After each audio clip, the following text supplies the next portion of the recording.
Okay, good evening guys. आवाज़ जा रही है सब लोगों को मेरी? गुड इवनिंग सर, आ रही है गुड आवाज। Evening sir. आ रही है आवाज। आ रही। ओके।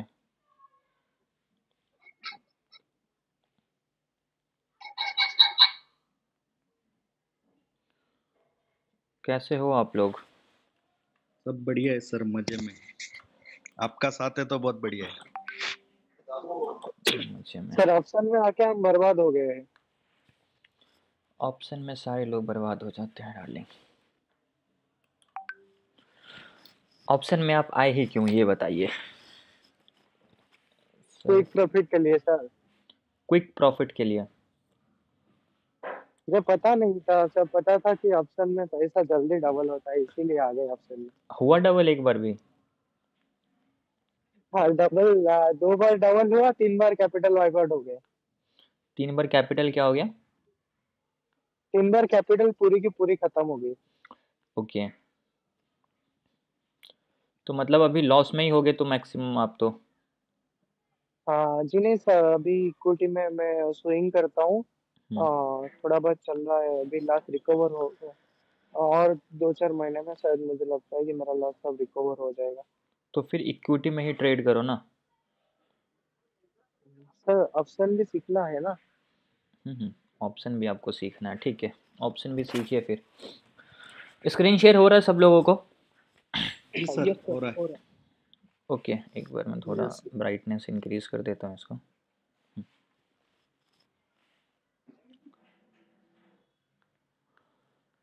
आज का दिन ठीक ही था। आज मैंने ट्रेड किया, आज मेरे को लॉस हुए हैं दोस्तों। लॉस तो ओवरऑल नहीं हुए हैं, ओवरऑल तो मैं प्रॉफिट में ही हूँ आज भी। लेकिन एक ट्रेड जो मैंने करी ना, उसमें क्या गलती करी है वो मैं आप लोगों से आज शेयर करने वाला हूँ।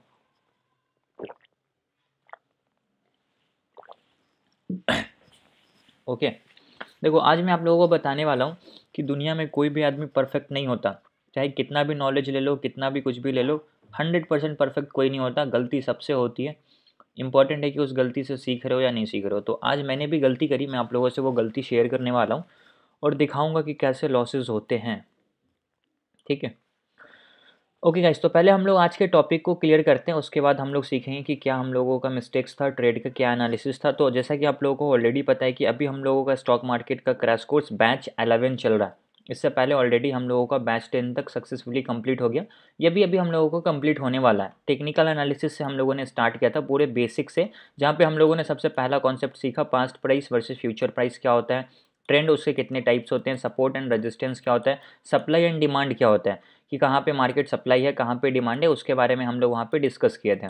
जब हम लोग ये चीज़ें सीखे उसके बाद हम लोगों ने सीखा basics of candlesticks, then false breakout and breakdown, कि कोई भी ब्रेकआउट जो है, मान लेते हैं अगर ये रेजिस्टेंस है तो मार्केट जब ऊपर जाके इसका ब्रेकआउट कर रहा है यहाँ पे, तो ये रियल ब्रेकआउट है या फिर फेक ब्रेकआउट है, ये कैसे पहचानेंगे। तो इसके मैंने आप लोगों को कुछ इंपॉर्टेंट रूल्स बताए थे, उस रूल्स को आप लोगों को नोट डाउन करना है और उस रूल्स को फॉलो करके फिर ट्रेड में एंट्री एंड एग्जिट करना है। देन हम लोगों ने सीखा क्या एडवांस कैंडलस्टिक्स और उसके कितने टाइप्स होते हैं, फिर चार्ट पैटर्न और उसके कितने टाइप्स होते हैं उसके बारे में भी हम लोगों ने डिस्कस किया। ठीक है। जब हम लोगों ने ये चीज़ें सीख लिया, फिर हम लोगों का क्या स्टार्ट हुआ था, स्विंग ट्रेडिंग। फिर हम लोगों ने कल के लेक्चर में सीखा इंट्राडे ट्रेडिंग, कि इंट्राडे ट्रेडिंग का क्या मतलब होता है और इंट्राडे ट्रेडिंग करने से पहले कौन कौन से इंपॉर्टेंट चीज़ों का हम लोगों का हमेशा ध्यान रखना है, उसके बारे में मैंने आप लोगों को बताया था। आज का जो प्रॉपर लेक्चर होने वाला वो होने वाला है ऑप्शन ट्रेडिंग पे। अब देखो ऑप्शन ट्रेडिंग के कुछ बेसिक्स कॉन्सेप्ट हैं, जो भी लोग ऑप्शन ट्रेडिंग करना चाहते हैं उनको कुछ इंपॉर्टेंट चीज़ें हैं जिसके बारे में उन लोगों को पता होना चाहिए, कि हाँ ऑप्शंस क्या होता है, कैसे बाई होता है, कैसे सेल होता है, कैसे ऐड करते हैं, कहाँ पे कैसे उसको इम्प्लीमेंट करेंगे लाइव मार्केट में, कि कब हम लोगों को क्या बाई करना चाहिए, स्ट्राइक प्राइस कौन सा चूज़ करना चाहिए, उसके बारे में हम लोग आज के लेक्चर में डिस्कस करने वाले हैं। जब हम लोग आज ऑप्शन ट्रेडिंग सीख लेंगे फिर हम लोगों का स्टार्ट होगा ट्रेडिंग साइकोलॉजी। अब कल का लेक्चर जो है ना वो सबसे ज़्यादा इंपॉर्टेंट लेक्चर है सब लोगों के लिए। ठीक है, ट्रेडिंग साइकोलॉजी डिफरेंट है सब लोगों का। स्ट्रेटेजी अभी तक हम लोगों ने जो भी सीखा सबके लिए इक्वल है, लेकिन ट्रेडिंग साइकोलॉजी हर इंसान का एक अलग अलग होता है। तो उसके बारे में भी हम लोग कल के लेक्चर में डिस्कस करेंगे।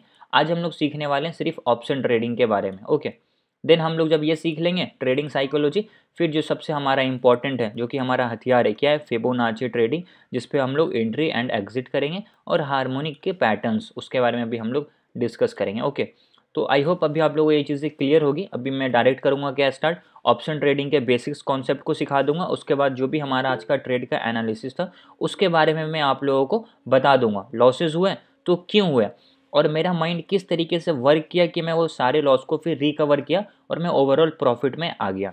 ठीक है, उसके बारे में भी हम लोग डिस्कस करेंगे, बट वो चीज़ें हम लोग लास्ट में करेंगे। पहले जो हमारा मेन इंपॉर्टेंट टॉपिक है उसको हम लोग डिस्कस करेंगे।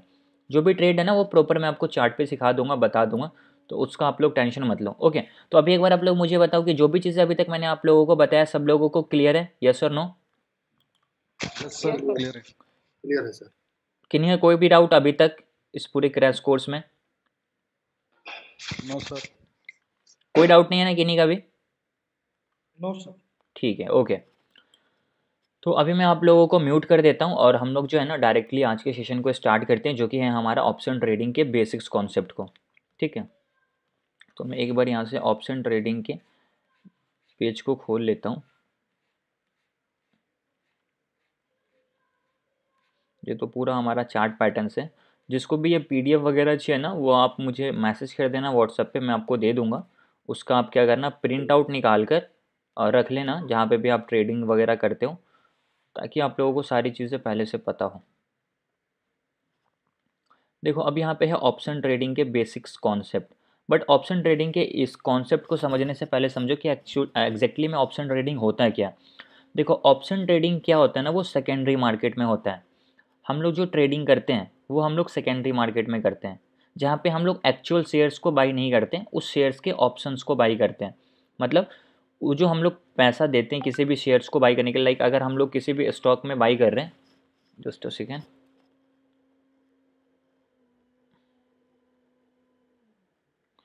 मैंने ग्रुप का ये बंद नहीं किया क्या आज,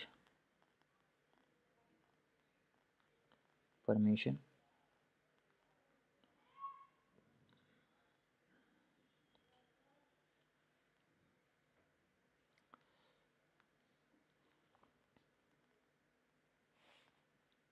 ठीक है, अब सही है। ओके, देखो अभी मैं आप लोगों को इसको एक प्रॉपर एग्जांपल से समझाऊंगा तो अच्छे से समझ में आएगा। लेकिन पहले समझो कि ऑप्शन ट्रेडिंग क्या होता है। ऑप्शन ट्रेडिंग का मतलब होता है जहाँ पे हम लोग एग्जैक्टली किसी शेयर्स को बाई नहीं करते। अगर मान लेते हैं रिलायंस एक कंपनी है और आपने रिलायंस की एक कंपनी को बाई कर लिया, मतलब उसके एक शेयर्स को बाई कर लिया, अगर 2500 का चल रहा है तो आपने 2500 रुपये पे किया और उसके एक शेयर्स को क्या किया, बाई कर लिया। तो वहाँ पर आपने ऑप्शन ट्रेड नहीं किया, आपने इक्विटी में ट्रेड किया, आपने डायरेक्ट शेयर्स को बाई कर लिया प्राइमरी मार्केट में। लेकिन सेकेंडरी मार्केट में क्या होता है ना, उस शेयर्स में हम लोग क्या करते हैं, ऑप्शन ट्रेडिंग करते हैं। ऑप्शन ट्रेडिंग का क्या मतलब होता है कि देखो इसका इंट्रोड्यूस करने का क्या मतलब था, ऑप्शन ट्रेडिंग का एग्जैक्टली क्या होता है, ये निकला था हेजिंग के लिए। ओके, हेजिंग के पर्पज से ऑप्शन ट्रेडिंग को इंट्रोड्यूस किया गया था मार्केट में। मान लेते हैं कि आपके पास रिलायंस में फॉर एन एग्जाम्पल कंसिडर करते हैं 1 लाख रुपीज़ क्या है इन्वेस्टमेंट है। ठीक है, आपने रिलायंस कंपनी में क्या किया, 1 लाख रुपीज़ इन्वेस्टमेंट कर रखा है। अब किसी भी एक निगेटिव न्यूज़ के कारण क्या हुआ, रिलायंस कंपनी का हम लोगों को लगता है कि शेयर का दाम जो है ना नीचे की तरफ आने वाला है। ओके, तो आपका ये जो 1 लाख रुपीज़ का इन्वेस्टमेंट है रिलायंस के कंपनी में, आपने इसमें इन्वेस्टमेंट किया था एक हफ्ते पहले। अभी आप मान लो उसमें अब आपको ओवरऑल जो है ना थोड़ा सा प्रॉफिट चल रहा है, 10,000 12,000 जो भी हो, समथिंग एल्स, जो XYZ आपको प्रॉफिट चल रहा है। अब क्या हुआ है कि किसी भी निगेटिव न्यूज़ के कारण या कुछ भी हो सकता है मार्केट में, आपको लगता है कि रिलायंस कंपनी का जो शेयर का प्राइस है ना वो अभी डाउन आने वाला है। ओके, तो यहाँ पे क्या होगा कि आपका जो इन्वेस्टमेंट अमाउंट है 1 लाख रुपीज़, इसको तो आप नहीं निकालोगे क्योंकि ये तो आपका लॉन्ग टर्म के लिए इन्वेस्टमेंट है। अब जब शेयर का प्राइस नीचे की तरफ जाएगा तो ऑब्वियस सी बात है कि आपको इसमें क्या होगा, लॉस होगा, या जो आपको प्रॉफिट दिख रहा था वो प्रॉफिट आपका यहाँ पे कम होगा क्योंकि शेयर का प्राइस तो नीचे जाने वाला है। तो यहाँ पे क्या होता है, हेजिंग के लिए ऑप्शन ट्रेडिंग को इंट्रोड्यूस किया गया था कि जो भी इसका प्राइस चल रहा है, 25,000 2500 चल रहा है, 2600 चल रहा है, उस प्राइस पे आप यहाँ पे उस शेयर का कॉल को बेच दो या फिर पुट को खरीद लो। अब यहाँ पे कॉल क्या होता है, पुट क्या होता है, उसके बारे में भी आप लोगों को बताऊंगा। उसको आप खरीद लो या फिर बेच दो, उससे क्या होता है कि अगर मार्केट नीचे भी जाता है तो आपको वहाँ पे प्रॉफिट होगा। अब अगर यहाँ पे रिलायंस कंपनी का पुट ऑप्शन को यहाँ पे बाई करोगे, तो अगर रिलायंस कंपनी का शेयर नीचे की तरफ जाएगा तो आपने जो पुट खरीदा ना उसका प्राइस ऊपर की तरफ जाएगा। ठीक है, पुट का मतलब होता है वो हम लोग तब बाई करते हैं जब मार्केट नीचे जाता है, उसके बारे में भी हम लोग डिटेल में करेंगे। लेकिन यहाँ पे जो आप खरीदोगे ना, ये आप सेकेंडरी मार्केट में खरीदोगे।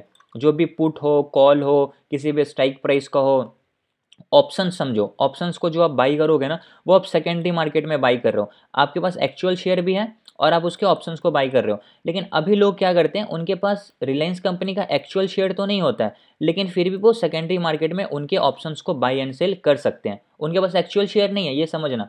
अगर मैं किसी भी मान लेते हैं फॉर एग्जांपल एसबीआई बैंक में ऑप्शन ट्रेड कर रहा हूँ, तो मेरे पास ऑप्शन ट्रेडिंग का एक्चुअल शेयर तो नहीं है, तो मैं हेजिंग कर रहा हूँ। अब मैं डायरेक्टली ऑप्शन ट्रेडिंग कर रहा हूँ एसबीआई बैंक में, किसी भी एक स्ट्राइक प्राइस को बोल रहा हूँ कि अब यहाँ से एसबीआई ऊपर जाएगा तो मैं इसके ऑप्शंस को बाई कर रहा हूँ। एसबीआई का बैंक ऊपर जाता है तो उसका जो एक्सपायरी डेट होता है वो सारी चीज़ें मैं अभी आप लोगों को बताऊँगा। लेकिन ये समझो कि ये जो मैं ट्रेडिंग कर रहा हूँ ना वो सेकेंडरी मार्केट में कर रहा हूँ, प्राइमरी मार्केट में नहीं कर रहा हूँ। और सेकेंडरी मार्केट में क्या होता है, जो भी चीज़ें हम लोग पैसा पे करते हैं किसी भी चीज़ को खरीदने के लिए, वो अमाउंट जो है ना किसी एक चीज़ की वजह से डिराइव किया गया है।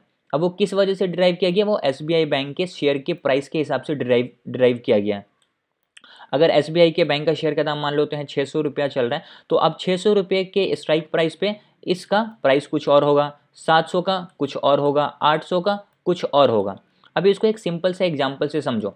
यहाँ पे क्या होता है, यहाँ पे हम लोग क्या करते हैं ना, फॉर एग्जाम्पल इसको डेरिवेटिव भी बोलते हैं, डेरिवेटिव इंस्ट्रूमेंट। इसको एक एग्जाम्पल समझो, मान लेते हैं कि एक हमारे पास क्या है, रूम है। ओके, कंसिडर करो एक खाली रूम है, रूम में कुछ भी नहीं है, पूरा खाली है। आपने क्या किया, डोर को लॉक कर दिया। आपने जैसे डोर को लॉक कर दिया तो अभी क्या है, आपके पास उसका की है, डोर का क्या है, आपके पास की है। तो अब उस की क्या वैल्यू है, रूम तो खाली है, रूम में कुछ है नहीं, तो उस की भी अभी उतनी वैल्यू नहीं होगी। ठीक है, आप कहीं पे भी इधर उधर क्या करोगे, उसको रख दोगे। ठीक है, जब कुछ होगा तो खोला जाएगा रूम, क्या ही टेंशन है। तो अभी उस की कोई वैल्यू नहीं है। क्यों नहीं है, क्योंकि रूम हमारा खाली है, रूम में हमारा कुछ है नहीं। मान लो ये हमारा क्या है, रूम है और ये पूरा खाली है, इसके अंदर कुछ है ही नहीं। और आपने क्या किया, इसको लॉक कर दिया की से। तो अभी जो ये की है इसकी कोई वैल्यू नहीं है। क्यों, क्योंकि हमारा रूम भी खाली है। लेकिन एक एग्जांपल समझते हैं, एक हमारा दूसरा रूम है जिसमें बहुत सारा गोल्ड रखा हुआ है, बहुत सारा यहाँ पे पैसा रखा हुआ है, यहाँ पे डायमंड रखा हुआ है। मान लेते हैं इसमें क्या है ना, 1 करोड़ का प्रॉपर्टी है, 1 करोड़ का कुछ हो सकता है, कुछ भी सामान रखा हो। ठीक है, 1 करोड़ का डायमंड हो, गोल्ड हो, सिल्वर हो, एनीथिंग, 1 करोड़ का रखा हुआ। अब आपने क्या किया, इसका डोर को लॉक किया किसी भी एक की से। तो अभी यहाँ पे क्या हुआ, इस की एक वैल्यू डिराइव हो गई 1 करोड़ के बराबर। क्यों डिराइव हुई, क्योंकि अभी इसी की से ये रूम खुलेगा, अगर ये की नहीं होगा तो हमारा रूम नहीं खुलेगा। इसको बस सिंपल से एक एग्जाम्पल से मैं आपको समझाने की कोशिश कर रहा हूँ, समझने की आप लोग कोशिश करना। अभी ये जो की है ना, इसकी वैल्यू कितनी हो गई, 1 करोड़ के बराबर हो गई। क्यों हो गई, क्योंकि हम लोगों ने क्या किया, रूम में जो रखा हुआ सामान है इसकी वजह से इसकी वैल्यू को डिराइव किया गया है। अगर रूम में कुछ नहीं होगा तो इसकी कोई वैल्यू नहीं है। लेकिन अगर इसी रूम में बहुत सारा सामान रख दिया जाए, गोल्ड सिल्वर डायमंड, बहुत करोड़ों का सामान, तो अभी उस की वैल्यू क्या हो गई, डिराइव हो गई। तो इसी की को जो होता है ना मार्केट में, सेकेंडरी मार्केट में लोग बाइंग एंड सेलिंग करते हैं, इसी को कहते हैं डेरिवेटिव इंस्ट्रूमेंट, जिसको सेकेंडरी मार्केट में जो कि हम लोग बाइंग एंड सेलिंग करते हैं, इसी को बोल सकते हो आप ऑप्शंस या डेरिवेटिव इंस्ट्रूमेंट बोलो, कोई मतलब नहीं है। ठीक है, तो यहाँ पे ये जो हमारा की है ना, इसी को हम लोग क्या करेंगे, बाई एंड सेल करेंगे। अभी यहाँ पे तीसरा एक एग्जाम्पल समझो। मान लेते हैं ये हमारा क्या है, एक रूम है। ओके, अब इसमें कितना सामान रखा हुआ है ये किसी को नहीं पता, लेकिन कुछ रखा हुआ है ये सबको पता है। ध्यान से समझना मेरी बात। यहाँ पे क्या है, मैं बोल रहा हूँ कि इसमें 1 लाख रुपया है। ठीक है, मैं क्या बोल रहा हूँ, इसमें अभी 1 लाख रुपया है। ओके, और इसमें मान लेते हैं 1 लाख रुपया। अब यहाँ पे इसका जो की होगा उसकी वैल्यू कितनी होगी, वो 1 लाख रुपीज़ के इक्वल होगी। तो अभी ये जो 1 लाख रुपीज़ आया वो किसकी वजह से है, क्योंकि रूम में 1 लाख रुपया रखा हुआ, इसलिए हम लोगों ने क्या किया, की का वैल्यू को डिराइव कर दिया कि हाँ इसका अभी 1 लाख के बराबर का वैल्यू है। तो अब इसको बोलता हूँ कि यार 1 हफ्ते के बाद या 1 महीने के बाद या 2 महीने के बाद इस रूम में रखा हुआ जो 1 लाख है ना, 1 लाख की वैल्यू हो जाएगी 2 लाख। यहाँ पे मैं क्या बोलता हूँ, यहाँ पे 2 लाख इसकी वैल्यू हो जाएगी। तो अभी मैं क्या करूँगा, इस की के कॉल ऑप्शन को बाई कर लूँगा। क्यों बाई करूँगा, क्योंकि मुझे पता है कि 1 हफ्ते के बाद जो है ना इसका 1 लाख का वैल्यू जो है ना 2 लाख होने वाला है, तो मेरी की का जो वैल्यू है ना वो भी बढ़ेगा। ऑब्वियस सी बात है ना कि अभी अगर रूम में 1 लाख लगा तो की वैल्यू तो सिर्फ 1 लाख के बराबर है। ठीक है, अभी मैंने क्या किया, 1 लाख रुपये में इस की को खरीद लिया, एग्जाम्पल समझो। लेकिन मुझे पता है कि 1 महीने के बाद क्या है ना, इस की वैल्यू रूम में जो है ना 2 लाख रुपया हो जाएगा, तो मेरी की वैल्यू हो सकती है 3 लाख हो जाए। तो मैं अभी 1 लाख रुपया दूंगा, की को खरीद लूँगा। अब जैसे 2 महीने के बाद इसका 2 लाख वैल्यू होगा, फिर यहाँ पे मैं क्या करूँगा, उसको बेच दूंगा। तो यहाँ पे हम लोग की को बाइंग एंड सेलिंग कर रहे हैं, रूम में रखे हुए सामान को डायरेक्टली बाई एंड सेल नहीं कर रहे हैं। तो मार्केट में जो होता है ना यही होता है, ये हमारा होता है प्राइमरी मार्केट, ये हमारा होता है सेकेंडरी मार्केट। और जो हम लोग ऑप्शन ट्रेडिंग करते हैं, ऑप्शन ट्रेडिंग में हम डायरेक्टली किसी भी एक शेयर्स को नहीं बाय एंड सेल करते हैं, उसके ऑप्शंस को बाय एंड सेल करते हैं। और उसका जो प्राइस होता है वो कौन डिराइव करता है, उस स्टॉक का प्राइस या फिर उस शेयर का प्राइस डिराइव करता है कि हाँ इस स्ट्राइक प्राइस पे इसका इतना प्राइस होगा, इस स्ट्राइक प्राइस पे इसका इतना प्राइस होगा, और वो प्राइस देकर हम लोग उसको बाई एंड सेल करते हैं। अगर मैंने इसको बाई किया तो किसी ने इसको सेल भी किया होगा, समझना इस चीज़ को। अगर मैंने इसको बाई किया तो मतलब किसी ने इसने क्या किया, सेल किया है। तो अब अगर ये ऊपर की तरफ गया 1 लाख से 2 लाख बन गया तो मेरे को तो यहाँ पे 1 लाख का प्रॉफिट हो गया, लेकिन दूसरे को क्या हो गया, 1 लाख का लॉस भी हो गया है। ठीक है, तो यहाँ पे लॉस एंड प्रॉफिट दोनों को होगा, जो सही है उसको प्रॉफिट, जो गलत है उसको लॉस होगा। आई होप अभी आपको ये बेसिक कॉन्सेप्ट समझ में आ गया। अब देखो ऑप्शन ट्रेडिंग इतना समझो कि ये सेकेंडरी मार्केट में होता है, और ये जो हम लोग करते हैं यहाँ पे लिखा भी हुआ है, strike price is a price at which options contract owners agree to buy and sell the underlying asset. तो अंडरलाइंग एसेट को जो हम लोग क्या करते हैं, is a price at which option contract owners agrees to buy and sell the underlying asset. तो यहाँ पे अंडरलाइंग एसेट हमारा क्या होगा, की होगा, और उस की का प्राइस कौन डिराइव कर रहा है, हमारे रूम में रखा हुआ जो सामान है वो डिराइव कर रहा है। तो इसी को हम लोग बोलते हैं स्ट्राइक प्राइस। अब उस स्ट्राइक प्राइस का कुछ अलग अलग होता है, मान लेते हैं इसको मैं एक एग्जांपल से समझाऊं। हमारा ये बैंक निफ्टी है, ओके। अभी ये बैंक निफ्टी कितने पे चल रहा है, 44,988 पे हमारा बैंक निफ्टी चल रहा है। तो बैंक निफ्टी का जो स्ट्राइक प्राइस होता है ना वो 100 के मल्टीपल में चलता है। ठीक है, 100 के मल्टीपल में, मतलब क्या हुआ, अगर अभी यहाँ पे 44,988 है तो यहाँ पे हमारा जो सबसे नियरेस्ट स्ट्राइक प्राइस होगा वो क्या होगा, वो हमारा होगा 44,900, वो हमारा नीचे होगा। उसके बाद हमारा क्या होगा, 44,988 चल रहा है, तो दूसरा जो हमारा स्ट्राइक प्राइस क्या होगा, वो होगा हमारा 45,000। ठीक है, तो ये हमारा क्या हुआ, 44,900, 45,000, 45,100, 45,200, 45,300, या 44,800, 44,700। 750 नहीं होगा क्योंकि यहाँ पे हम लोग 100 का मल्टीप्लाई करते हैं। ठीक है, तो 44,600, 500, 300, ये सारे के सारे हमारे क्या है, स्ट्राइक प्राइस है। और इसी स्ट्राइक प्राइस पे हम लोग ऑप्शंस को बाई एंड सेल करते हैं। ठीक है, अभी मान लो स्ट्राइक प्राइस कितने की तरह के होते हैं उसके बारे में भी हम लोग बात करते हैं, क्योंकि ऑप्शन ट्रेडिंग का जो हमारा सबसे पहला कॉन्सेप्ट है वो यही है, स्ट्राइक प्राइस। और स्ट्राइक प्राइस का सिंपल सा मतलब होता है, ये एक ऐसा प्राइस होता है जिसपे एक ऑप्शन बायर और एक ऑप्शन सेलर रेडी होता है किसी भी एक अंडरलाइंग एसेट को बाई और सेल करने के लिए।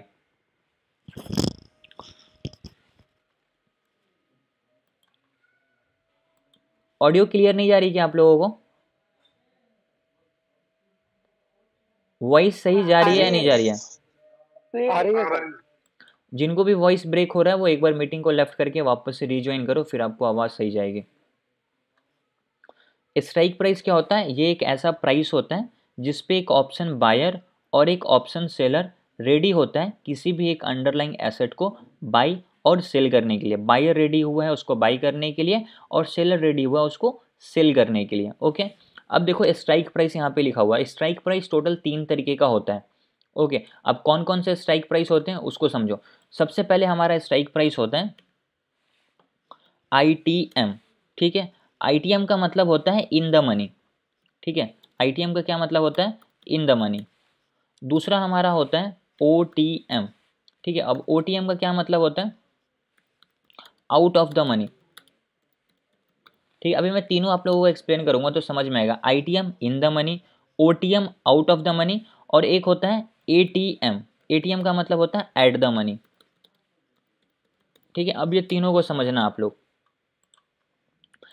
अभी हम लोगों को क्या समझ में आया कि स्ट्राइक प्राइस कितने तरीके के होते हैं। अगर आपसे कोई पूछे कि बताओ भाई स्ट्राइक प्राइस कितने तरीके के होंगे, तो आपको वहाँ पे बताना है स्ट्राइक प्राइस 3 तरीके के होते हैं। पहला होता है हमारा ITM जो कि इन द मनी होता है। दूसरा हमारा होता है OTM जो कि आउट ऑफ द मनी होता है। तीसरा हमारा होता है ATM जो कि एट द मनी होता है। अब eight the money, out of the money, in the money कैसे डिसाइड करें एग्जैक्टली ये कौन सा होता है, वो कैसे पता चलेगा, वो हमें पता चलेगा जो भी हमारा करंट प्राइस चल रहा है उसके हिसाब से। ठीक है, अभी मैं इसका लाइव एग्जांपल दिखा दूंगा आप लोगों को ज़ीरोधा के अकाउंट पे ऐड करके, तो आपको समझ में आ जाएगा। अभी मान लो ये कितने पे चल रहा है, 44,988 चल रहा, तो ये इसका क्या हुआ, ये इसका करंट प्राइस हुआ। और स्ट्राइक प्राइस डिसाइड हम हमेशा करंट प्राइस से करते हैं।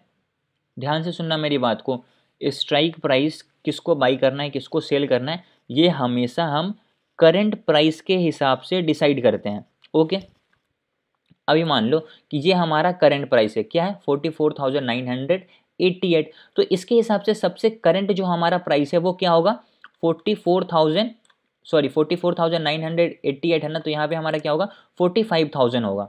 ओके, तो यहाँ पे जो हमारा 45,000 है ये हमारा सबसे करंट स्ट्राइक प्राइस है। तो ये जो हमारा 45,000 हुआ ना, ये हमारा क्या हुआ, ये हमारा हुआ एट द मनी।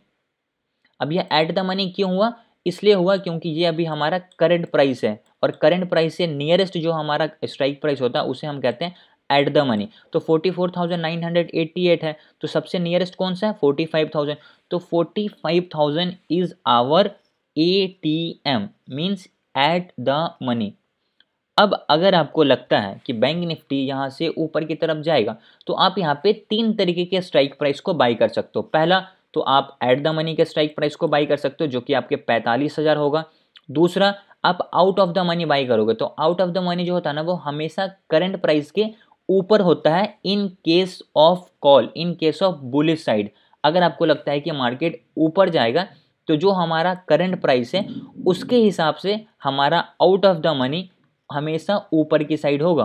तो अभी 45,000 चल रहा है, तो इसका आउट ऑफ द मनी क्या होगा, इसका आउट ऑफ द मनी होगा 45,100, 45,100 है।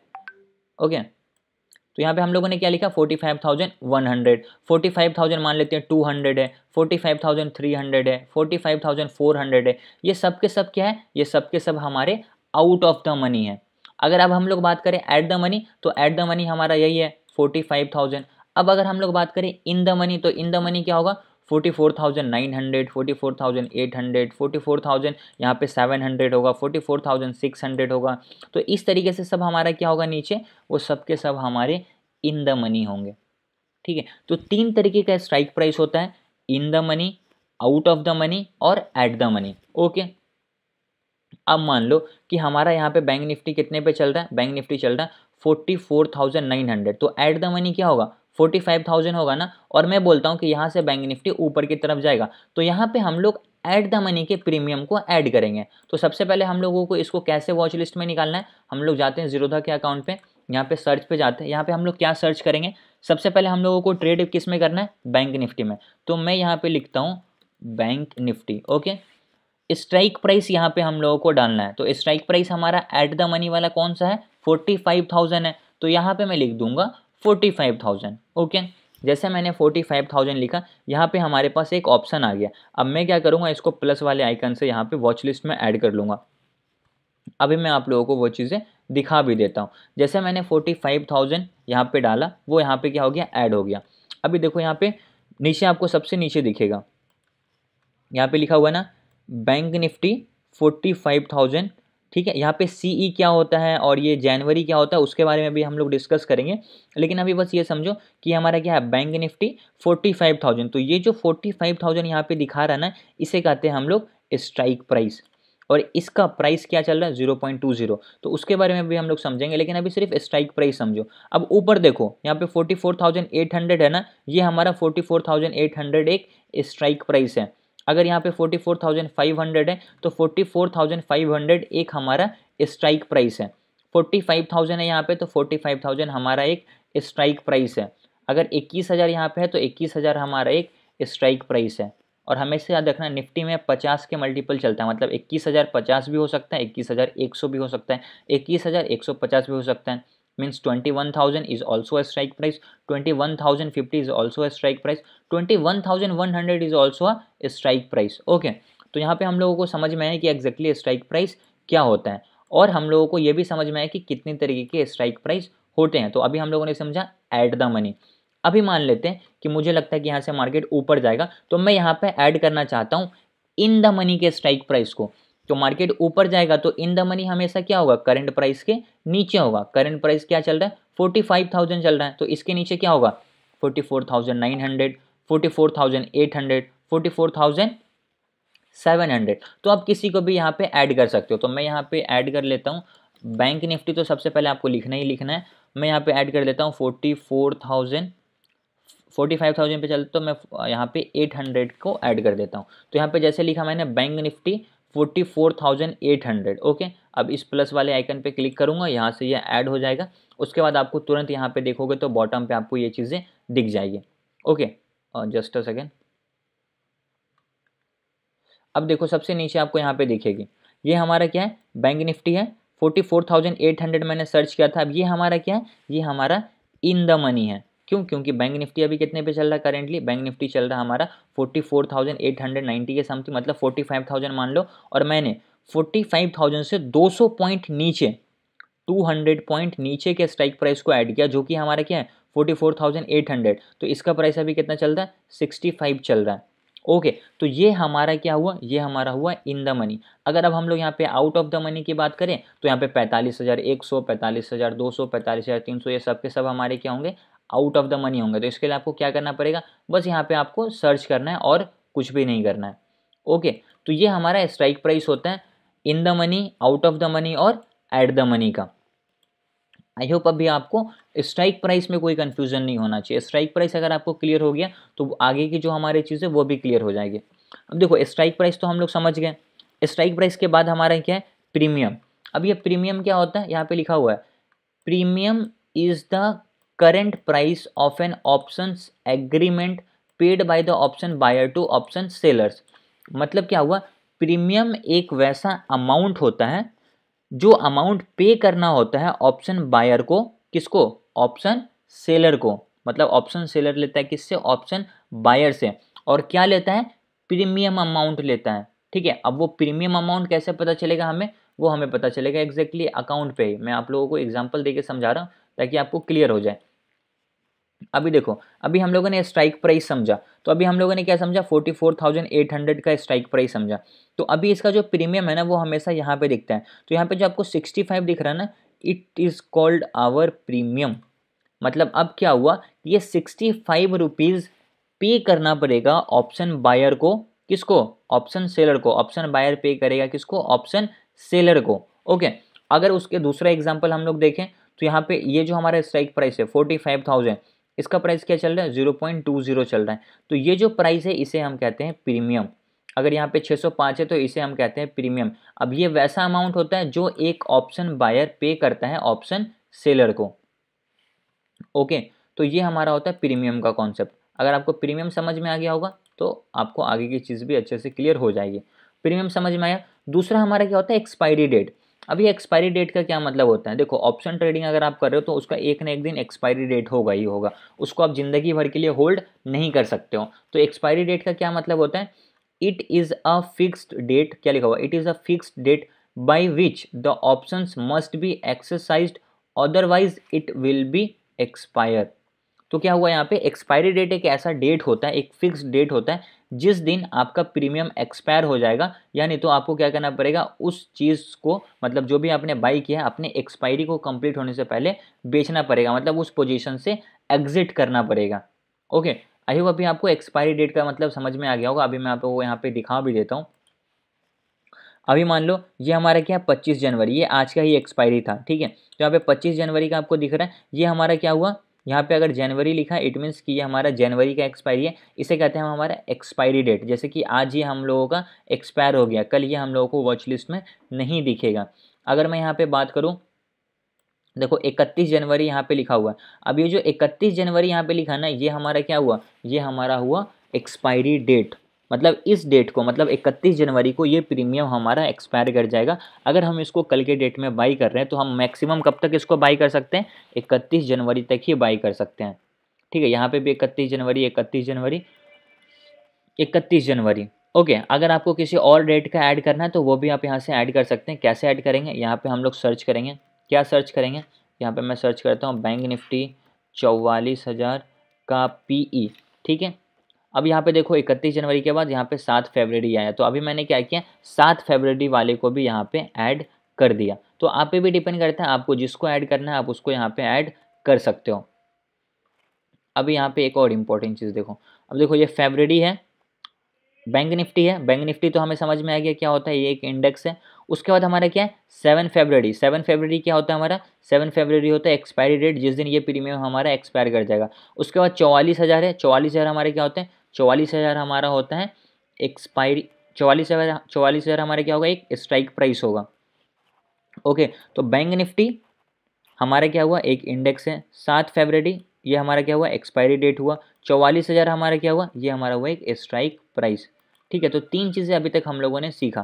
पहला क्या हम लोगों ने सीखा, स्ट्राइक प्राइस। ठीक है, स्ट्राइक प्राइस समझ में आ गया। दूसरा हम लोगों को प्रीमियम समझ में आ गया। उसके बाद हम लोगों को क्या समझना है, एक्सपायरी डेट। अब एक्सपायरी डेट क्या होता है, it is a fix date by which the options must be exercise, otherwise it will be expired. तो सिंपल सा कॉन्सेप्ट है, एक्सपायरी डेट एक फिक्स डेट होता है जिस दिन ये प्रीमियम एक्सपायर हो जाएगा। तो ऑप्शन ट्रेडिंग करने से पहले आपको ये तीन इंपॉर्टेंट चीज़ समझना है, स्ट्राइक प्राइस, प्रीमियम और एक्सपायरी डेट। स्ट्राइक प्राइस तीन तरीके का होता है, eight the money, in the money, out of the money. Premium एक ऐसा अमाउंट होता है जिसको हम लोग पे करते हैं ऑप्शन सेलर को, एक ऑप्शन बायर। और एक्सपायरी डेट एक वैसा फिक्स डेट होता है जिस दिन हमारा वो ऑप्शन एक्सपायर कर जाएगा, हम लोगों को उससे पहले उसको बेच देना होगा। ओके, अभी आप लोगों को समझ में आ गया होगा ये तीन इंपॉर्टेंट चीज़ क्या होते हैं। उसके बाद हम लोगों को क्या है, टाइप्स ऑफ ऑप्शंस। अब देखो ऑप्शंस के दो टाइप्स होते हैं, एक होते हैं कॉल ऑप्शंस, एक होते हैं पुट ऑप्शंस। अगर आपसे कोई पूछे कि how many types of options, there are two types of options, call options and put option.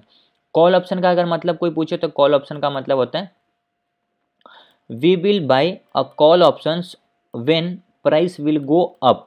अगर मुझे लगता है कि प्राइस ऊपर की तरफ जाएगा देन हम लोग यहाँ पे कॉल ऑप्शन बाई करेंगे। और कॉल ऑप्शन को ही शॉर्ट फॉर्म में क्या बोलते हैं, शॉर्ट फॉर्म में बोलते हैं सीई।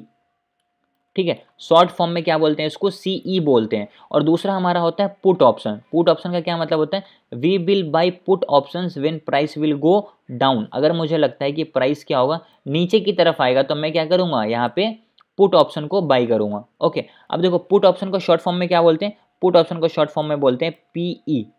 अभी यहाँ पे बहुत सारे ऑप्शंस ऐड थे अभी मेरे जीरोधा के अकाउंट पे, वहाँ पे कुछ कॉल थे मतलब सीई थे, और कुछ पुट थे, और पुट का मतलब क्या होता है पीई। ठीक है, अभी यहाँ पे देखो मैं आपको एक बार सारी चीज़ें डिलीट कर देता हूँ। डिलीट करूँगा तो थोड़ा सा यहाँ पे स्पेस आएगा।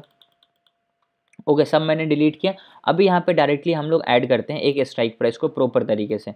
तो सबसे पहले हम लोगों को क्या ऐड करना है, कॉल ऑप्शन ऐड करना है। अब बैंक निफ्टी चल कितने पर है, 44,988। तो मैं क्या करता हूँ यहाँ पे 45,200 का।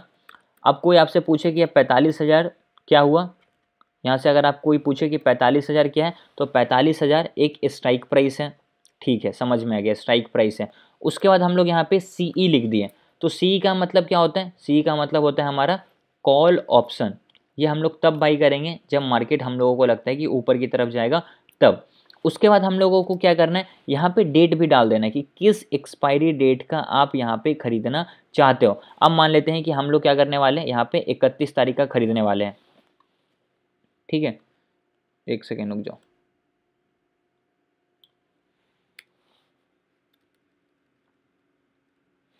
ठीक है, मैं यहाँ पे सर्च करता हूँ बैंक निफ्टी 45,000। ठीक है, जैसे मैंने यहाँ पे बैंक निफ्टी 45,000 सर्च किया, आपको यहाँ पे दिखेगा, क्या दिखेगा कि देखो यहाँ पे बैंक निफ्टी है। ठीक है, ये हमारा बैंक निफ्टी है, ये हमारा 45,000। तो ये 45,000 क्या हुआ, स्ट्राइक प्राइस। सी क्या हुआ, सी हम लोग इसको तब बाई करेंगे जब हमें लगता है कि बैंक निफ्टी ऊपर जाएगा। तो ये हमारा कॉल हुआ। ठीक है, call option, call option means CE. और यहाँ पे बीच में क्या है, 31 जनवरी 2024। ठीक है, तो ये जो 31 जनवरी है ये हमारा हुआ एक्सपायरी डेट। इस तारीख को ये क्या हो जाएगा, एक्सपायर कर जाएगा। तो एक चीज़ में हम लोगों को एक ऑप्शन में तीन इंपॉर्टेंट चीज़ों का हमेशा ध्यान रखना है, उसका एक्सपायरी डेट, उसका टाइप्स ऑप्शंस के क्या टाइप से कॉल है या फिर पुट है वो, और उसके बाद हम लोगों को क्या होता है स्ट्राइक प्राइस।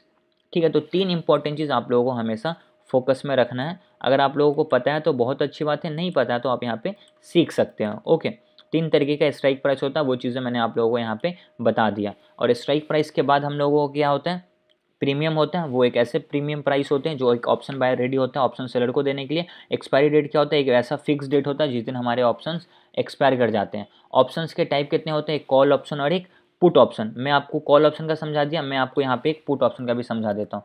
तो मैं यहाँ पे क्या करूँगा, सर्च करूँगा 45,000, और यहाँ पे देखोगे तो आपको पुट का भी एक ऑप्शन दिखेगा। कौन सा, ये वाला देखो, बैंक निफ्टी हुआ, तो ये हमारा स्ट्राइक यहाँ इंडेक्स हो गया। 31 January is our expiry date. 45,000 is our strike price and PE means हम लोग इसको तब बाई करेंगे जब हमें लगता है कि मार्केट नीचे की तरफ जाएगा तब। तो यही हमारा मेन डिफरेंट होता है कॉल एंड पुट में। कॉल हम लोग तब बाई करते हैं जब हमें लगता है मार्केट ऊपर जाएगा, और पुट हम लोग तब बाई करते हैं जब हमें लगता है कि मार्केट यहाँ से नीचे जाएगा। तो अगर आपको लग रहा है कि बैंक निफ्टी नीचे जाने वाला है तो आपको वहाँ पे पुट को बाई करना है, लेकिन अगर आपको लगता है कि नहीं बैंक निफ्टी अभी और ऊपर की तरफ जाएगा तो वहाँ पे आपको कॉल ऑप्शन बाई करना है। ओके, आई होप अभी आपको ये चीज़ें अच्छे से क्लियर हो गई होगी। ठीक है, ऑप्शन ट्रेडिंग है, सिंपल सा कॉन्सेप्ट है, आप लोगों को मैंने बता दिया। अभी आप लोगों के डाउट्स भी क्लियर कर लेंगे, लेकिन जो हमारा इंपॉर्टेंट कॉन्सेप्ट है वो आप लोगों को समझ में आना चाहिए। Types of options, call options and put option. We will buy call options when price will go up. अगर हमें लगता है प्राइस ऊपर जाएगा देन हम लोग कॉल ऑप्शन बाई करेंगे। Put option, we will buy put options when price will go down. अगर हमें लगता है कि प्राइस नीचे की तरफ जाने वाला है तो वहाँ पे हम लोग क्या करेंगे, पुट ऑप्शन को बाई करेंगे। ओके, आई होप अभी आप लोगों को ये चीज़ अच्छे से क्लियर हो गया होगा कि ऑप्शंस क्या होते हैं और कितने तरीके के ऑप्शंस होते हैं और कैसे हम लोग उसको बाई करेंगे, कैसे उसको हम लोग सर्च करके वहाँ पे निकालेंगे, ये भी मैंने आप लोगों को लाइव करके बता दिया। तो क्लियर हुआ अभी आप लोगों को? जी सर, क्लियर। ठीक है, सब लोगों को क्लियर हुआ? Sorry, How do we take a trade in options? Clear है sir. क्लियर है, ओके। ये तो clear है. ठीक है। So what do we see while taking a trade? Not able to understand. Trade कैसे लें? How to take a trade in options? How to take a trade in options, उसके लिए आपको जो मैं सारी चीज़ें पहले बताया वही करना पड़ेगा आपको। चार्ट अभी मैं उसको ही समझाता हूँ। Okay. वेट, अभी वो चीज़ मैं एक्सप्लेन करता हूँ कि ट्रेड कैसे प्लान करें। रुक जाइए। Strike price, premium, expiry date and call option and put option, ये 5 कॉन्सेप्ट सब लोगों को समझ में आया? यस और नो? Yes. Yes. सब लोगों को आया? Yes sir. ठीक है, यस सर। ओके। तो अभी मैं आप लोगों को ये बताता हूँ। ठीक है, अगर ये समझ में आ गया तो बहुत अच्छी बात है। तो अभी मैं आप लोगों को अपने ट्रेड बताता हूँ, और मैंने ऑप्शन में ही ट्रेड किया है। जो बैंक निफ्टी में मैंने ट्रेड किया वो एक तरीके में ऑप्शन ही ट्रेड किया हूँ, ऑप्शन ट्रेडिंग ही इसको कहते हैं। अब ऑप्शन ट्रेडिंग मैंने कैसे प्लान किया, क्या प्रॉफिट हुआ, क्या लॉस हुआ, आप लोग इसको थोड़ा ध्यान से समझना ताकि आप लोगों को हर एक चीज़ अच्छे से क्लियर हो जाए। अभी देखो मैंने ट्रेड किया था, बैंक निफ्टी में ट्रेड किया था। ठीक है, सबसे पहले मैं आपको लॉस दिखा देता हूँ, कितना का मुझे लॉस है या कितना का मुझे प्रॉफिट है। देखो मैंने पहले यहाँ पे एक ट्रेड किया था 44,600 की कॉल को। अब यहाँ पे सारी चीज़ें आपको समझ में आनी चाहिए जल्दी जल्दी। अगर मैंने बैंक निफ्टी लिखा मतलब बैंक निफ्टी का ट्रेड था, यहाँ पे जनवरी मतलब ये आज के एक्सपायरी का था, 44,600 मतलब ये हमारा स्ट्राइक प्राइस है, और सीई मैंने बाई किया था। तो सी हम लोग कब बाई करते हैं, जब हमें लगता है कि मार्केट ऊपर की तरफ जाएगा तब। तो ये सोच के मैंने सी को बाई किया था। अभी देखो लेकिन इस ट्रेड में मेरे को कितने का लॉस हुआ है, इसको मेरे को लॉस इसमें टोटल 3794 रुपीज़ का। तो इसमें मेरे पास क्वांटिटी 2 लॉट था। ठीक है, तो हाँ 2 लॉट था इसमें आई थिंक। तो 2 लॉट में मेरे को 3794 रुपये का इसमें मेरे को लॉस हो गया। अब ये लॉस क्यों हुआ, उसके रीज़न क्या था वो मैं आप लोगों को यहाँ पे चार्ट पे बताता हूँ। अभी देखो कैसे मैंने प्लान किया। तो सबसे पहले अगर आपको ऑप्शन ट्रेड करना है तो सबसे पहले आपको जिसमें भी करना है, स्टॉक्स में या इंडेक्स में, तो सबसे पहले आपको क्या करना पड़ेगा, उसका चार्ट को ओपन करना पड़ेगा। ठीक है, अब यहाँ पे मान लेते हैं ये बैंक निफ्टी का चार्ट खुल गया। बैंक निफ्टी आज कहाँ पे ओपन हुआ था, यहाँ कहीं पे ओपन हुआ था। ठीक है, ये बैंक निफ्टी का आज फर्स्ट कैंडल है, यहाँ पे ओपन हुआ। तो स्टार्टिंग में मैंने कॉल का ट्रेड लिया जिसमें मेरे को टोटल 3700 रुपीज़ का लॉस हो गया। उसका रीज़न मैं आप लोगों को यहाँ पे बताता हूँ। देखो मैं आप लोगों को भी पता है कि मैक्सिमम ट्रेड में क्या करता हूँ, फिबोनाची पे करता हूँ। तो मैं सिंपल सा लॉजिक है, मैं यहाँ पे फिबोनाची को यूज़ किया। ओके, तो मैंने क्या किया, यहाँ से फिबोनाची को लगाया। ठीक है, मैंने क्या किया, यहाँ से बॉटम से लेकर टॉप में फिबोनाची लगाया। ठीक है, तो ये हमारा क्या था, बॉटम था, लो की जो हमारा लो था ये हमारा हाई है, यहाँ से मैंने फिबोनाची लगाया। अब यहाँ से मार्केट नीचे की तरफ आया। अब देखो आज मैंने गलती क्या करा, जो गलती हुई है वही चीज़ मैं अभी आप लोगों को बता रहा हूँ, इससे आप लोग भी सीख सकते हो और ये गलती आप लोगों को रिपीट नहीं करना है। गलती मैंने क्या किया कि लॉजिक क्या बोलता है कि जब कभी भी मार्केट गोल्डन जोन के अंदर इंटर करेगा तो मार्केट यहाँ से ऊपर की साइड रिवर्स करेगा। ठीक है, इसी पे मैं ज़्यादा ट्रेड करता हूँ। ओके, अभी देखो हुआ क्या, मेरे को लॉस क्यों हो गया। सबसे पहला गलती कि ठीक है ये हमारा इम्पल्स है, मार्केट रिट्रेस किया, इस कैंडल से स्ट्रॉन्ग रिजेक्शन मिला, ऊपर गया, वापस रेड कैंडल बनाया और मार्केट गोल्डन जोन को टच किया, और गोल्डन जोन को टच करने के बाद मार्केट यहाँ से ऊपर की तरफ गया। मतलब अपने डे हाई के पास गया और ये अच्छा खासा पॉइंट ऊपर की तरफ गया।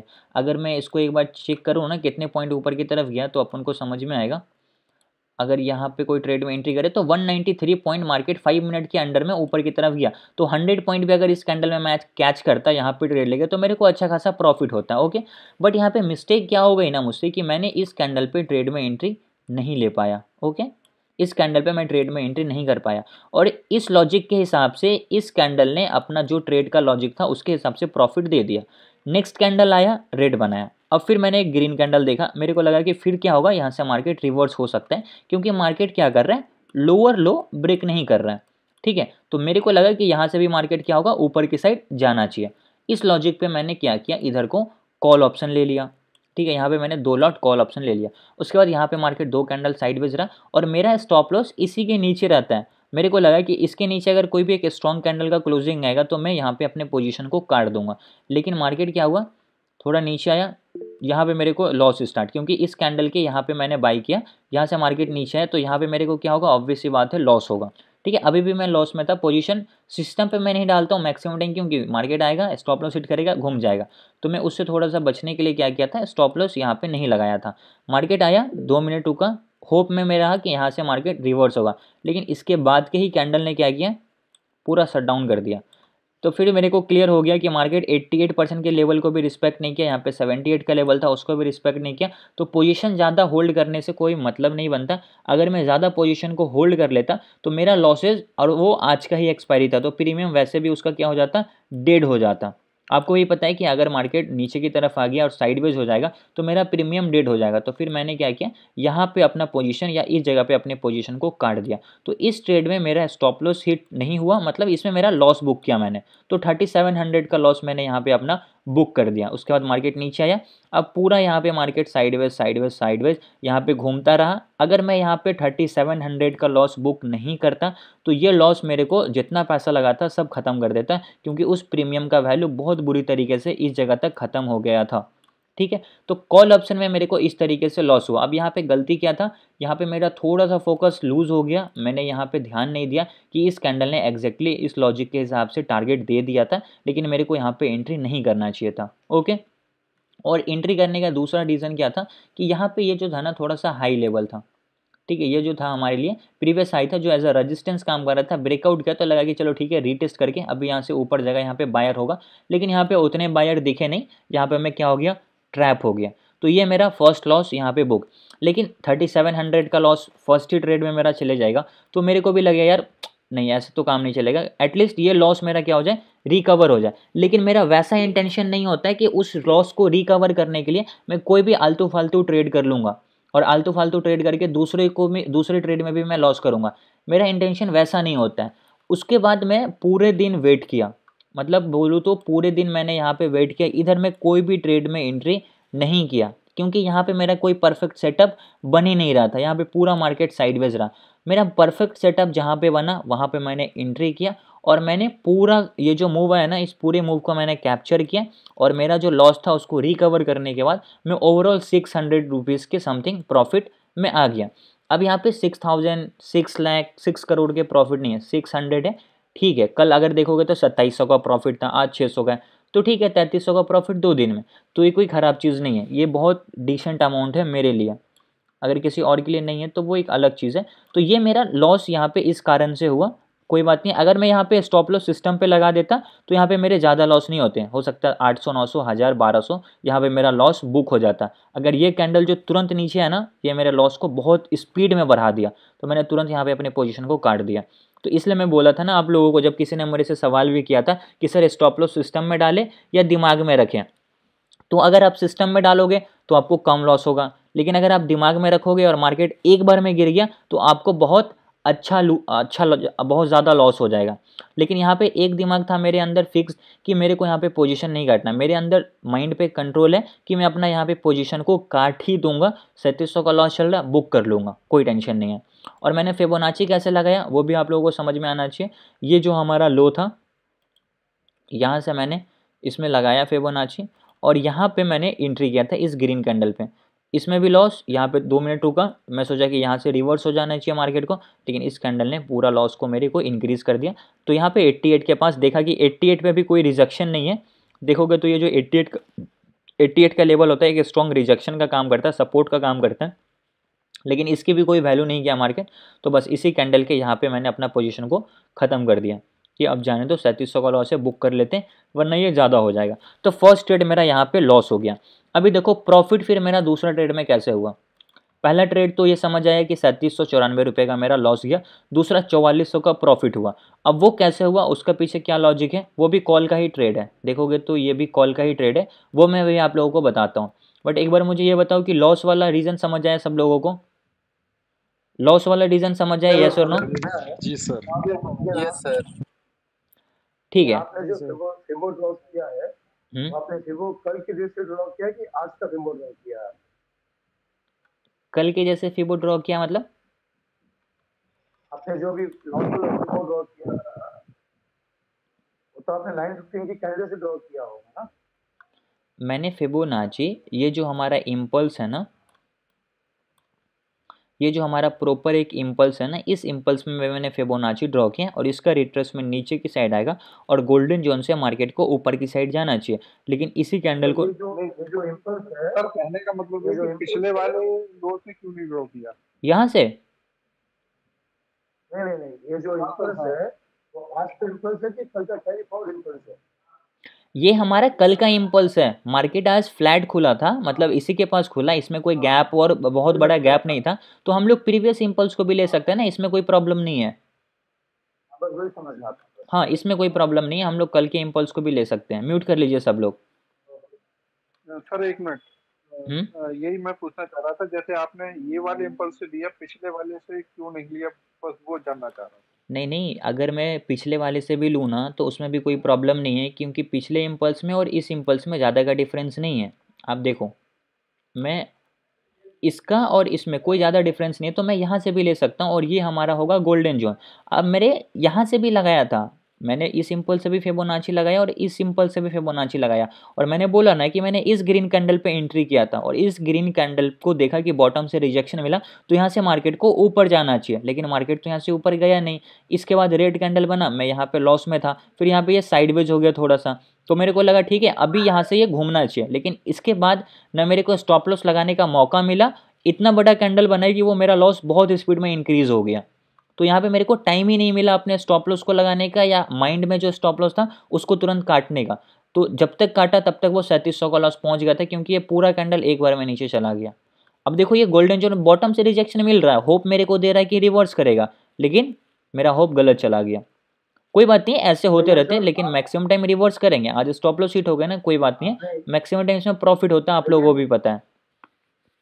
उसके बाद जब लॉस के बाद जब आपने वापस नीचे से ऊपर ड्रॉ किया था फिबो, और आपने साथ साथ में एक ट्रेंड लाइन भी ड्रॉ किया था, तो हाँ, ट्रेंड लाइन के ऊपर भी ब्रेकआउट दे दिया था, तो वहाँ पर भी तुमने ट्रेड ले सकते थे ना? इसकी बात कर रहे हो ना आप? हाँ, ये ट्रेंड। हाँ, अभी मैं आपको प्रॉफिट वाला भी लॉजिक समझा रहा हूँ। अभी लॉस वाला क्यों हुआ और मैंने यहाँ पे क्या गलती करी, ये आप लोगों को समझ में आया? वो समझ में आ गया है। अभी आपने ठीक है, ट्रेंड ड्रॉ किए थे, ओके सब लोग, अभी आप लोग ब्रेकआउट दिया था। समझ गया। अभी आप लोग म्यूट कर लीजिए, मैं आपको प्रॉफिट वाला लॉजिक समझाता हूँ। अभी इस चार्ट को मैं ध्यान से देखा, ध्यान से आप लोग भी समझो चार्ट पे क्या हो रहा है। मार्केट यहाँ से क्या हुआ, नीचे आया, मार्केट ने ये लो बनाया, ओके, मार्केट ने क्या किया, ये लो पॉइंट बनाया, फिर यहाँ से मार्केट ऊपर गया, ये मार्केट ने हाई बनाया, उसके बाद फिर अगेन यहाँ से मार्केट आया, प्रीवियस लो को ब्रेक डाउन करके मार्केट ने एक नया लो बनाया, मार्केट ने क्या किया, यहाँ पे एक नया लो क्रिएट किया, फिर यहाँ से मार्केट ऊपर की तरफ गया, मार्केट ने एक नया हाई बनाया। अभी ये हाई, ये वाला जो हाई है, ये अपने प्रीवियस हाई के ऊपर नहीं है, मतलब अभी ये क्या हो गया, लोअर हाई बन रहा है, और यहाँ पे मार्केट कंटिन्यूसली क्या कर रहा है, अपना लोअर लो बना रहा है, क्योंकि प्रीवियस लो को यहाँ पे मार्केट ने तोड़ दिया। और जब ये वापस से नीचे की तरफ आया तो अगेन मार्केट क्या किया, अपने इस प्रीवियस लो को ब्रेक डाउन करके नीचे की तरफ आ गया। तो यहाँ पे मेरा क्या हो गया, मार्केट कंटिन्यूसली सेलर ज़्यादा स्ट्रॉन्ग यहाँ पे दिख रहा था, तो मार्केट क्या हो रहा है, कंटिन्यूसली लोअर लो बनाते हुए नीचे की तरफ जा रहा था। तो अभी यहाँ पे मेरा कोई भी ट्रेड प्लान नहीं करना था, और मेरा आज मॉर्निंग से ही एक व्यू क्लियर था कि मेरे को ट्रेड कॉल साइड में ही करनी है, मेरे को पुट साइड में आज ट्रेड ही नहीं करना है। अब इसका रीज़न क्या है वो मैं आप लोगों को समझा देता हूँ। अब देखो मेरे को आज मॉर्निंग से ही मन बना हुआ था कि मेरे को ट्रेड कॉल साइड में ही करनी है। ऐसा मेरा व्यू क्यों बना, उसका रीज़न समझो। उसका रीज़न है सिंपल सा, जब मैं चार्ट को डेली टाइम फ्रेम पे चेंज करूँगा और यहाँ पे जब मैं फिबोनाची को यूज़ करूँगा तो आपको समझ में आएगा। अगर मैं कॉल साइड का प्लान कर रहा हूँ तो इसका क्या रीज़न है, ये हमारा प्रॉपर एक इम्पल्स है। ओके, ये हमारा क्या है, प्रॉपर एक इम्पल्स है, करेक्ट है। अभी मैंने क्या किया, डेली टाइम फ्रेम पे इस पूरे इम्पल्स में फिबोनाची लगाया, इसका एक रिट्रेसमेंट लिया। ये हमारा आज का कैंडल है। तो जब मार्केट ओपन हुआ था ना, तो वो एग्जैक्टली अपने बहुत स्ट्रॉन्ग सपोर्ट के पास ओपन हुआ था, जो कि हमारा गोल्डन जोन का 0.618 का लेवल था। तो डेली टाइम फ्रेम पे जब मार्केट इस लेवल के पास था ना, तो मेरे को एक चीज़ क्रिस्टल क्लियर था कि मेरे को आज पुट साइड का ट्रेड नहीं करना है। क्यों नहीं करना है, कि मार्केट अभी गोल्डन जोन में, हायर चांसेस है कि ये ऊपर की साइड रिवर्स कर जाएगा।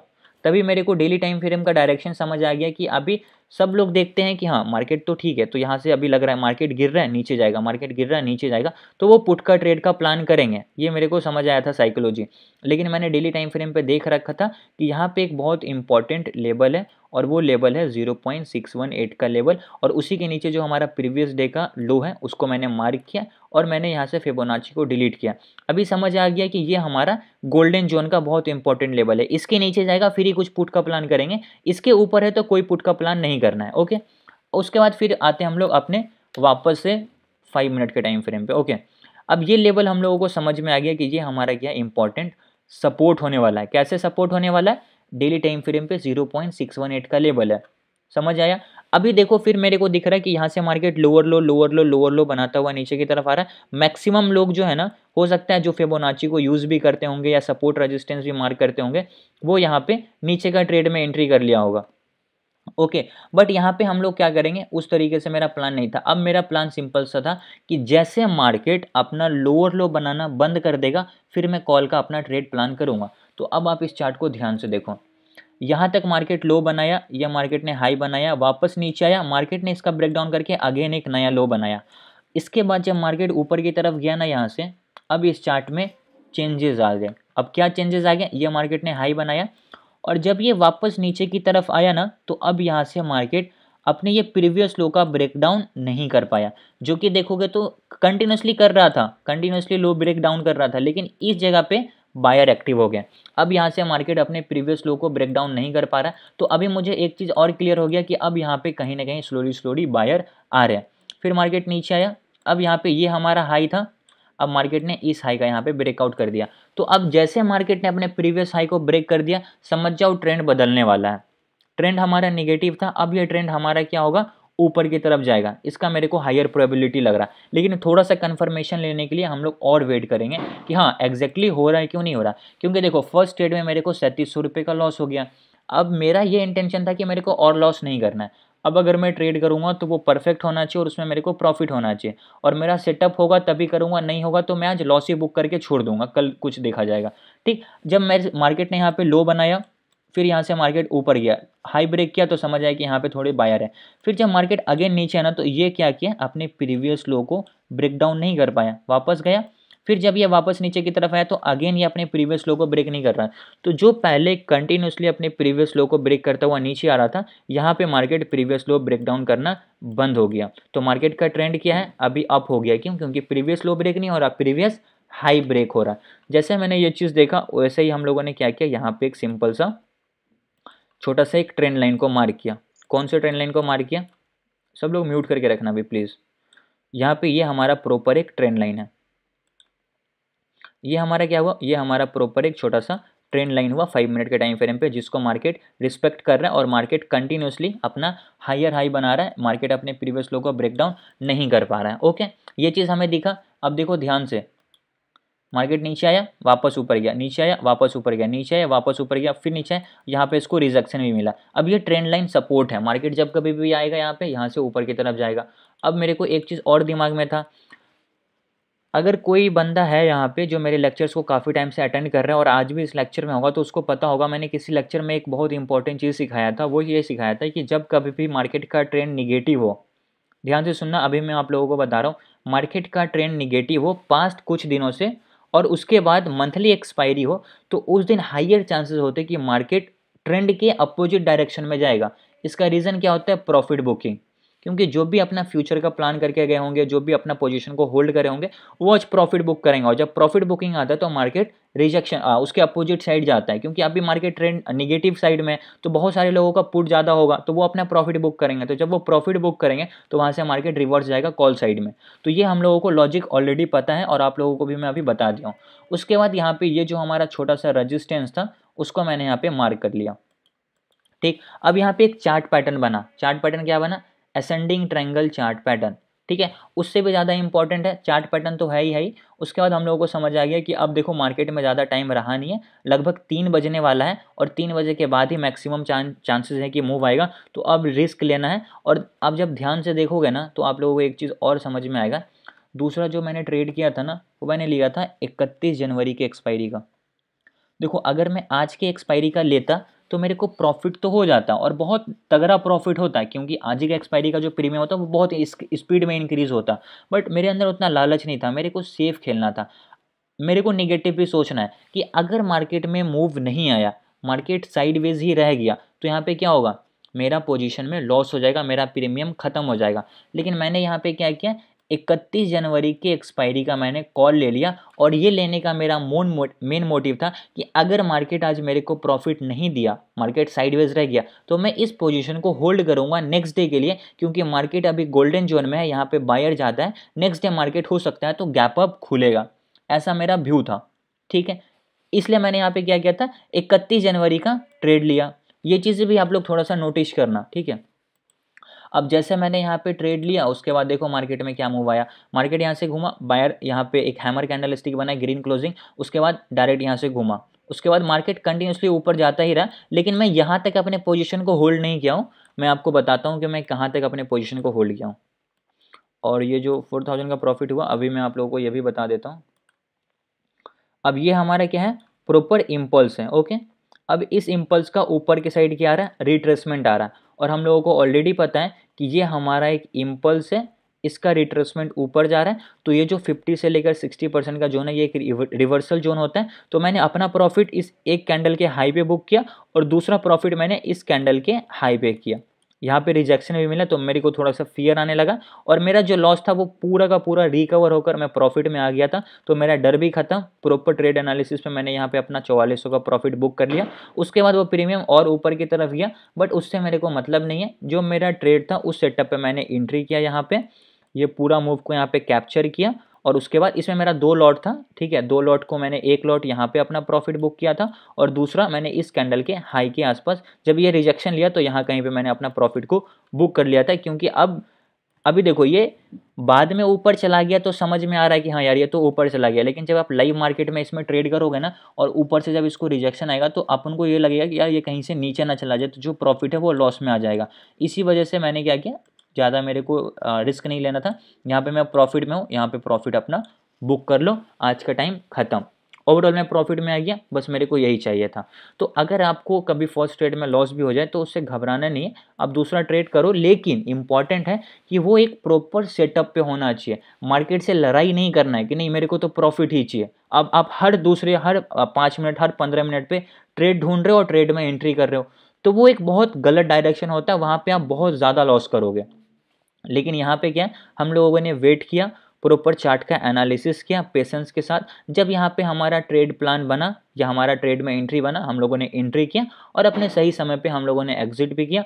ओवरऑल हम लोग यहाँ पे 686 के प्रॉफिट में आ चुके हैं। तो ठीक है, ओवरऑल मेरा ग्रीन में डे क्लोज हो गया। मेरा बस यही इंटेंशन होता है। अभी जब ये मंथ कंप्लीट हो जाएगा तब तक हमारा 5 दिन के अंदर में जो है ना, ये हमारा बैच भी कंप्लीट हो जाएगा, ओके। तो मैं आपको दिखा दूंगा इस लास्ट मंथ में और इस मंथ में मैं कितने दिन प्रॉफिट में हूँ और कितने दिन लॉस में हूँ। अभी तक दिसंबर और जनवरी से लेकर मैं सिर्फ 3 दिन लॉस किया हूँ, बाकी हर एक दिन मुझे प्रॉफिट है। इसका प्रॉपर प्रूफ मैं आपको दिखाऊंगा इस मंथ के एंड में, टेंशन मत लो आप लोग, ओके। तो आज देखोगे तो यहाँ पे ठीक ठाक प्रॉफिट है, और मैंने आप लोगों को प्रॉपर ट्रेड का एनालिसिस भी बताया कि क्यों मेरे को लॉस हुआ और क्यों फिर मेरे को बाद में प्रॉफिट हुआ, और कैसे हमारा लॉस रिकवर हुआ। अब ये चीज़ें थोड़ी कॉम्प्लिकेटेड है, थोड़ा टाइम लगेगा ये सब चीज़ों को करने में, बट हो जाएगा, ठीक है। समझ आए क्या सब लोगों को? Yes sir. Sorry, yes sir. और जिससे मैं बोल रहा हूँ 23% को ब्रेक किया है क्या रेजिस्टेंस से फिबोनाची का?